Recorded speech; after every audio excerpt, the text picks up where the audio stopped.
Friends nuggets में आज बात करेंगे लेट गो करने की। हम लोग अक्सर कहते हैं कि कई हमारे लाइफ में ऐसे इंसिडेंट होते हैं जिन्हें हमें लेट गो कर देना चाहिए, क्योंकि अगर हम उन्हें पकड़ कर बैठे रहेंगे तो हम आगे कुछ क्रिएटिव नहीं कर पाएंगे, कुछ बिल्ड नहीं कर पाएंगे। तो लेट गो करने के लिए यहाँ मैं आपको टिप्स बताऊंगी। वैसे तो आपको पता ही होगा कि लेट गो कैसे करते हैं। तो अगर पहले तो आपके साथ कुछ ऐसा हुआ है इंसिडेंट जिसे लगता है कि आपके साथ कुछ बुरा हुआ है, तो उसे एक्नॉलेज करिए।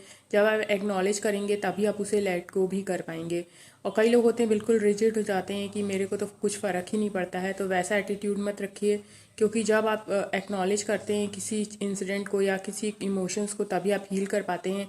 और सबसे बड़ी बात है, इससे आप लर्निंग ले पाते हैं और उस लर्निंग का आपके फ्यूचर में कहीं ना कहीं तो फ़ायदा ज़रूर होता है। फ्रेंड्स, लेट गो करने का दूसरा टिप्स ये है कि आप अपना एक पर्पस डिफाइन कर लीजिए लाइफ में। जब आपकी लाइफ में कोई पर्पस होता है, या अगर पर्पस नहीं है तो एटलीस्ट एक हॉबी तो ज़रूर डिसाइड कर लीजिए।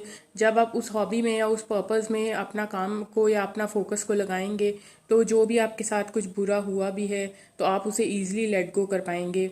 तो हमेशा ध्यान रखिए कि लाइफ में पर्पस या हॉबी का या मी टाइम का होना बहुत ज़रूरी है। ये आपको बिल्कुल ही एक एनर्जी लेवल पे बिल्कुल ही रिफ्रेश कर देगा और आप फिर से एक नई शुरुआत करने के लिए तैयार हो जाएंगे। फ्रेंड्स, लेट गो करने के लिए एक और टिप्स है कि आप एक जर्नल भी मेंटेन कर सकते हैं। उसमें आप लिख सकते हैं अगर आपको कुछ फीलिंग्स है जो आपको हिट कर रही हैं, और या तो आप कुछ ऐसा रिचुअल्स कर सकते हैं जिससे आप किसी इमोशंस को जो आपके लिए बहुत हैवी हो रहा है उसे आप रिलीज़ कर सकें। जैसे कि एक बलून लीजिए और आप सोचिए कि उसमें आपके नेगेटिव इमोशंस सारे भर गए हैं और फिर आप उसे रिलीज़ कर दीजिए। ऐसे कुछ रिचुअल्स बनाइए, इससे भी आप चीज़ों को लेट गो कर लेंगे।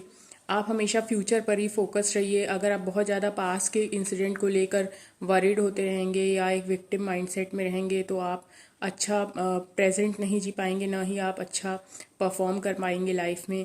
तो अपने पीस ऑफ माइंड के लिए हमेशा ही प्रेजेंट में रहिए और अपना फोकस ज़्यादा फ्यूचर पर रखिए। फ्रेंड, लेट गो करने का सबसे अच्छा तरीका है पेशेंस रखना और अपने साथ एक काइंडनेस का एटीट्यूड रखना।